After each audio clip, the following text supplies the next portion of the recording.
उत्पन्ना एकादशी कब है, इसका शुभ मुहूर्त, पूजा विधि और इसका महत्व क्या है। चलिए आइए जानते हैं आज की वीडियो में इसी के बारे में। राधे राधे, जय श्री कृष्ण। दोस्तों आप सभी का स्वागत है हमारे यूट्यूब चैनल भजनमाला में। दोस्तों मार्गशीर्ष मास के कृष्ण पक्ष की एकादशी तिथि को उत्पन्ना एकादशी कहा जाता है। इस दिन भगवान विष्णु और माता लक्ष्मी जी की पूजा की जाती है। इस साल उत्पन्ना एकादशी का व्रत कब रखा जाएगा, चलिए आइए जानते हैं इसके बारे में। हिंदू धर्म में एकादशी व्रत का विशेष महत्व होता है, इसलिए बहुत से लोग एकादशी का व्रत रखते हैं और सभी नियमों का पालन करते हैं। पंचांग के अनुसार एक साल में 24 एकादशियाँ होती हैं, क्योंकि हर महीने में 2 एकादशी आती है, एक कृष्ण पक्ष में और दूसरी शुक्ल पक्ष में। हर एकादशी का अपना अपना नाम होता है। मार्गशीर्ष माह में कृष्ण पक्ष में जो एकादशी आती है उसे उत्पन्ना एकादशी कहा जाता है। हर एकादशी की तरह इस एकादशी पर भी भगवान विष्णु और माता लक्ष्मी जी की पूजा की जाती है। जीवन के दुखों को दूर करने के लिए उत्पन्ना एकादशी का व्रत रखा जाता है। ऐसा माना जाता है कि अगर हम उत्पन्ना एकादशी के दिन दान करते हैं तो इससे हमारे जीवन में अन्न और धन की कमी नहीं रहती है। दोस्तों चलिए आइए इसके शुभ मुहूर्त के बारे में जानते हैं। मार्गशीर्ष माह कृष्ण पक्ष की एकादशी तिथि का आरंभ 26 नवंबर 2024 मंगलवार को होगा। सुबह 1:01 से आरंभ हो जाएगी और इसका समापन होगा 27 नवंबर 2024 बुधवार को सुबह 3:47 पर। तो इसलिए उत्पन्ना एकादशी का व्रत उदय तिथि के अनुसार 26 नवंबर 2024 यानी कि आज मंगलवार को रखा जाएगा।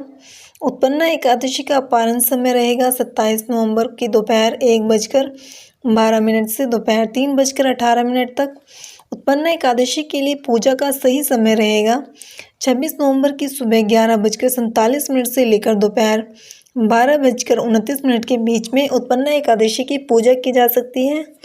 चलिए आइए इसकी पूजा विधि के बारे में जानते हैं। यदि आप उत्पन्ना एकादशी का व्रत रखना चाहते हैं तो दशमी तिथि से ही रात्रि को भोजन त्याग दीजिए। अगले दिन सुबह सवेरे ब्रह्म मुहूर्त में उठकर स्नान कर लीजिए और साफ सुथरे कपड़े पहन लीजिए। इसके बाद भगवान कृष्ण जी की पूजा की जाती है। पूरे घर में गंगा जल छिड़किए और व्रत का संकल्प लीजिए। संकल्प के बाद पुष्प, जल, धूप, दीप, नैवेद्य आदि से भगवान विष्णु की विधिवत रूप से पूजा कीजिए। इसके बाद माता एकादशी की भी पूजा की जाती है। पूजन के बाद आरती कीजिए, प्रसाद बांटिए।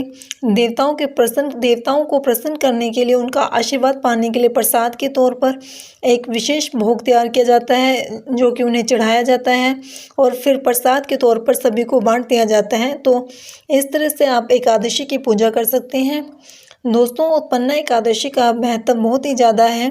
पौराणिक मान्यताओं के अनुसार इस दिन भगवान विष्णु जी के अंश से एक देवी उत्पन्न हुई थी, इसलिए उस देवी का नाम उत्पन्ना दिया गया। और उस दिन एकादशी थी तो इसलिए इस एकादशी का नाम उत्पन्ना एकादशी पड़ा।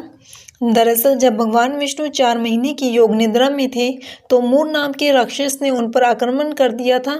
ऐसे में विष्णु जी के शरीर से दिव्य स्वरूप देवी की उत्पत्ति हुई, जिन्होंने उस राक्षस का वध कर दिया। इसके बाद जब भगवान विष्णु अपनी योग निद्रा से जागे तो उन्होंने देखा कि देवी ने उस राक्षस का वध कर दिया है, तो वह देवी के ऊपर अति प्रसन्न हो गए और उन्होंने देवी एकादशी के रूप में पूजा करने का वरदान दिया।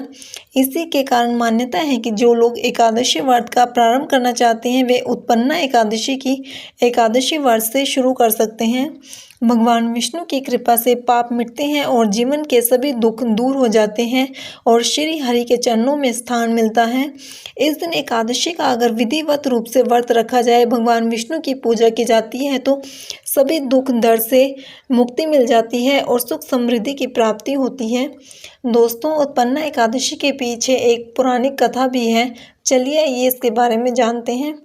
उत्पन्ना एकादशी की पौराणिक कथा के अनुसार माँ एकादशी के जन्म के साथ ही इस बात से संबंधित है कि उन्होंने भगवान विष्णु को एक राक्षस से कैसे बचाया। सतयुग में मुरा नाम का एक राक्षस था जो कि भगवान इंद्र और उनके रत्नों को हराकर स्वर्ग पर विजय प्राप्त कर चुका था और उसने सभी देवताओं का जीना मुश्किल कर रखा था। इसके बाद सभी देवगण सहायता के लिए भगवान शिव के पास गए। भगवान शिव ने उन्हें कहा कि भगवान विष्णु के पास जाइए और उनसे सहायता लेने का सुझाव दिया। देवताओं से सारी बातें सुनने के बाद भगवान विष्णु ने मुरासुर के काले शासन को समाप्त करने का फैसला किया।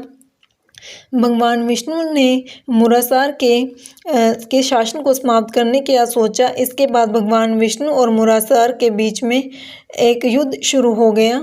भगवान ने उन्हें सर्प के समान अपने बाणों से बींध डाला और बहुत सारे राक्षस मार दिए, लेकिन मुरासुर अंत तक लड़ता रहा। वह नहीं मरा, मुरा बचा रहा। वह अविचल भाव से भगवान के साथ युद्ध करता रहा। भगवान जैसे जैसे तीक्ष्ण बाण चलाते वह उसके लिए फूल सिद्ध होता। मुरासुर को भगवान विष्णु के बाणों से कोई फर्क नहीं पड़ रहा था। उसका शरीर छिन्न भिन्न हो गया था, लेकिन फिर भी वो लगातार युद्ध करता जा रहा था। दोनों के बीच में मल्ल युद्ध भी हुआ। 10,000 वर्षों तक यह युद्ध चलता रहा, किंतु मुर नहीं मरा। थक हार कर भगवान बद्री का आश्रम चले गए। वहाँ हेमवती नाम की एक बहुत ही सुंदर गुफा थी, जिसमें भगवान विष्णु ने आराम करने के बारे में सोचा। युद्ध के मैदान में मुरासुर को नहीं मारा जा सकता था और न ही पराजित किया जा सकता था। युद्ध से थक कर जब भगवान विष्णु बद्री का आश्रम में चले गए और योग निद्रा में सो गए, तब दैत्य हेमवती के पास पहुंचा तो उसने भगवान विष्णु पर आक्रमण कर दिया। उस समय भगवान विष्णु जी योग निद्रा में थे, तो उनके शरीर से एक ऐसी सकारात्मक आभा वाली एक सुंदर महिला का जन्म हुआ। उसने मुरासुर के साथ लड़ाई की और मुरासुर को अंत में मार डाला। जब भगवान विष्णु अपने ध्यान से जागे तो मुरासुर को मृत देखकर उन्हें बड़ा आश्चर्य हुआ। इससे प्रसन्न होकर भगवान विष्णु ने उस महिला को आशीर्वाद दिया और उसे उत्पन्ना एकादशी का नाम दिया और कहा कि उत्पन्ना एकादशी के दिन लोग तुम्हारी पूजा किया करेंगे। उत्पन्ना एकादशी का हिंदू ज्योतिष में बहुत महत्व है। ऐसा माना जाता है कि जो लोग शुद्ध मन और इरादे से व्रत रखते हैं, उन्हें अपने सभी पापों से मुक्ति मिल जाती है। इतना ही नहीं, जो लोग एकादशी का व्रत करना चाहते हैं, उन्हें उत्पन्ना एकादशी से ही अपने व्रत की शुरुआत करनी चाहिए। इस दिन भगवान विष्णु ने माँ एकादशी की सहायता से मुरासुर नाम के राक्षस को पराजित किया था। इस एकादशी को भगवान विष्णु से संबंध में परिभाषित किया जाता है। माँ एकादशी और भगवान विष्णु की पूजा और व्रत करने की परंपरा एक ही दिन है। इस एकादशी के अनुष्ठान का पालन करने से अपने जीवन के अतीत और वर्तमान सभी प्रकार के पाप कष्ट मिट जाते हैं, मोक्ष भी मिल जाता है। तो दोस्तों, ये थी हमारी आज की वीडियो। आपको हमारी आज की वीडियो कैसी लगी कमेंट में बताइएगा और भी ऐसी वीडियोस के लिए हमारे चैनल को सब्सक्राइब करना ना भूलें। धन्यवाद।